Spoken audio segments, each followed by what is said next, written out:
Hi everyone, it's Jim, the best online tool guy, and I wanted to give you a brief overview of my internet marketing journey, the good, the bad, the ugly, and why I never gave up. I'm here in my home state of Montana with my family enjoying a post-Thanksgiving weekend. We're at the Big Mountain Ski Resort in Whitefish, Montana. It's about a month ago I reserved this condo, not knowing if the ski resort would be open or not, and it's not. There's just not enough snow, but we're having a great family time anyway, sitting here by the fireplace with my three youngest kids. They're on their various mobile devices, and my wife is now editing some pictures that she's taken, and I'm writing this for you. It snowed a few inches last night, so we're going to go out cross-country skiing in just a little bit. We really love Montana. My wife and I, we met here in 1977 during our first year attending the University of Montana.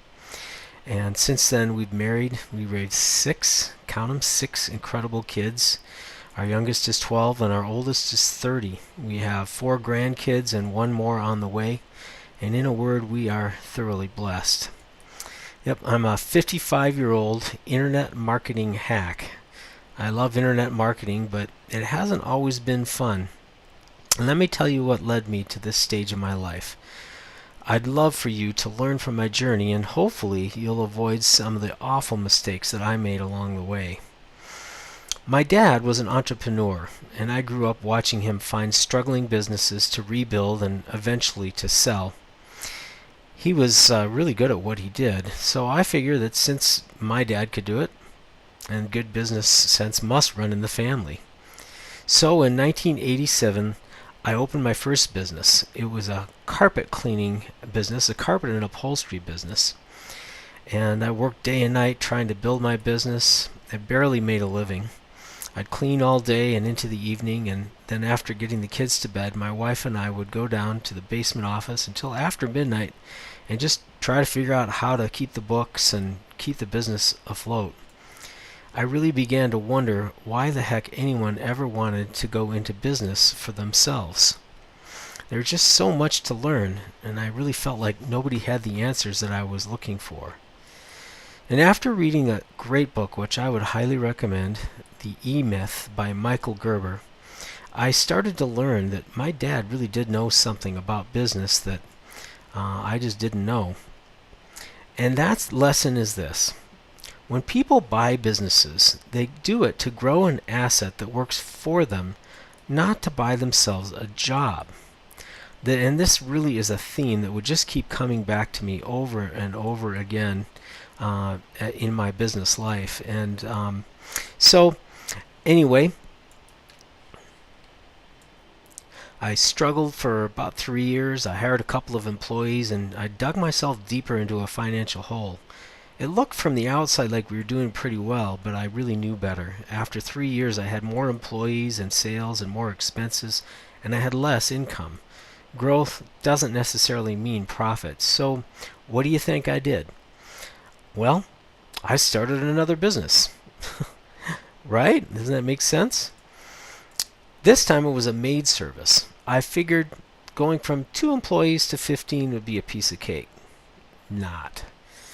More employees, more sales, more expenses, and you guessed it, less return on investment. This entrepreneur thing sure is fun.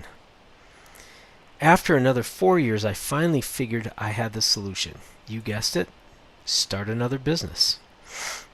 If running 2 businesses that are barely profitable was no fun, try running 3 all at the same time. But this time I tried something new. I tried buying into a self-storage unit system. I was beginning to get the clue that I needed a business that worked for me instead of spending all my time working in my business. This was in 1995. Passive income was my new mantra. Give me more passive income, baby. I couldn't get enough. But all of the stress of the previous 8 years began to take its toll on me.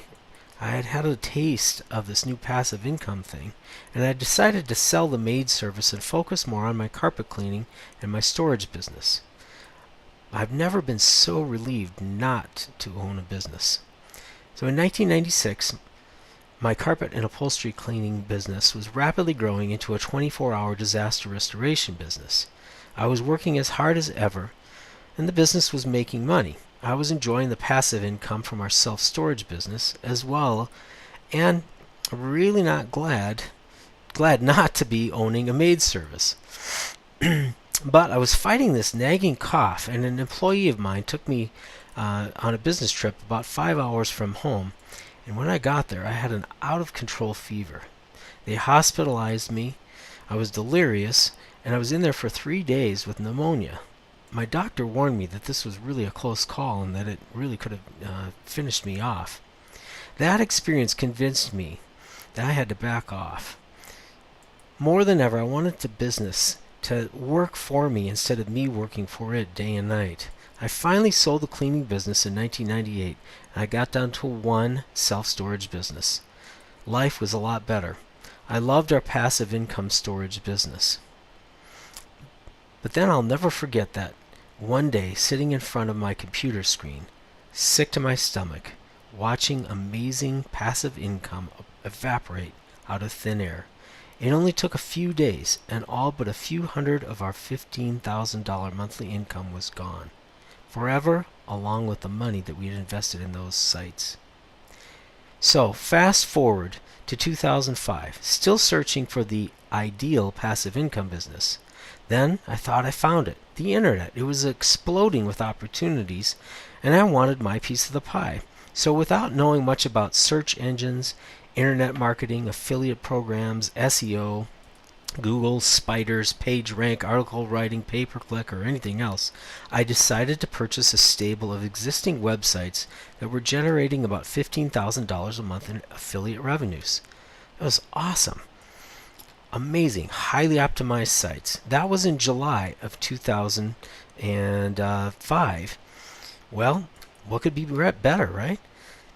It was mid-August, about a month later, and I was just beginning to get a handle on the dozens of websites that we had bought when our friend Google decided to change the rules. You see, I'd learned a very difficult lesson about internet marketing. Search engine optimized websites are never guaranteed to maintain their money-making status. When Google slapped me, every one of my websites began to lose traffic and income overnight. I will never forget sitting in front of my computer screen, sick to my stomach, watching my amazing passive income evaporate into thin air. It only took a few days, and all but a few hundred of the $15,000 of monthly income was completely gone forever. What lesson did I learn from this? Well, any good business must be built on real lasting value for everyone involved: customers, suppliers, employees, family, owners, community. Shortcuts rarely lead to long-term positive results. But don't get me wrong. The internet marketing space is loaded with shortcut tools that can actually make your life as internet marketers easier. What will happen is you'll find that some of these really wonderful tools are even here on bestonlinetool.com. But they're just helps. They're tools in your toolbox to make your job easier. Whatever business we build, whether it's internet marketing or a traditional bricks and mortar business, the basic principles of business rule the day. You got to find a need and fill it. You've got to charge a fair price, be honest, honor your word. The customer's needs must come first. People first and always. Everything else follows, including profits. And these are the values that my dad taught me. Each of the businesses he had bought and took through the rebuilding process had, before he came on the scene, lost sight of one or more of these principles. Business owners all too often settled for shortcuts, and they really paid a dearer price for it. I was just as guilty as these business owners.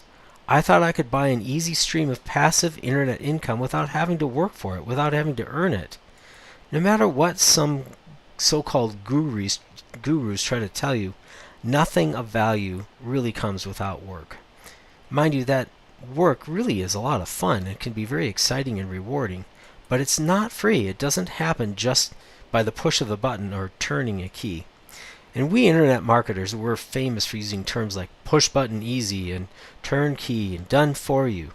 Again, these sayings aren't entirely wrong because they put into words what we're really trying to accomplish. We're trying to create a business system that works for us, a business that doesn't require us to be there all the time and require our personal attention 24 hours a day to survive. In fact, one of the most valuable lessons that I learned was that during those 4 years of trying to revive my websites, it was really that businesses should be the servant, not the master, to the owner. Business owners should spend most of their time building the business so it lasts and prospers long after he or she is gone. This takes a lot of hard work on systems and procedures, finance, administration, and people. So I finally gave it up. I quit trying to revive my failed website businesses. I decided to give it a rest and maybe never go back. I didn't know if internet marketing was where I wanted to invest my energies, or if it was even worth the effort. I redoubled my efforts and applied my hard-earned lessons to my storage business, which had by now evolved into a commercial document storage, scanning, media vaulting, and records management enterprise. And as of this writing, I still own and operate that business today. I finally gave up, quit trying to revive my failed website businesses. But internet marketing wouldn't leave me. I had learned so much. I had so many hard-earned lessons along the way from both my own cleaning, self-storage, records management, and of course my failed internet marketing businesses. I began to believe that all of this was for a bigger reason, to help people like you to succeed where I had failed, to help you learn from my mistakes, to pass on my 27 plus years of business success and failure in my hopes that you would glean from my experience and apply the lessons so important to success in any venture. You don't have to be an internet marketer to learn here. I call my site Best Online Business Tools.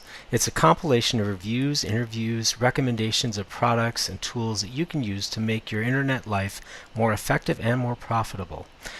Those things alone, however, are just part of the puzzle. What I really hope is that you'll learn here how to build a business that lasts, how to grow a business with very deep roots, built on a foundation that can withstand the inevitable storms of business life. I hope you find the reviews and the interviews and all of the tools featured on my site helpful to help you grow your business, but the most important ingredient to make your business succeed is you. If you invest your heart, your character, your faith, and what makes you unique into your business, the sky is the limit as to what you can accomplish. And the lives that you'll touch along the way will forever be changed for the better. To your growth and prosperity, Jim Hartzell, the Best Online Tool Guy. Thanks for watching.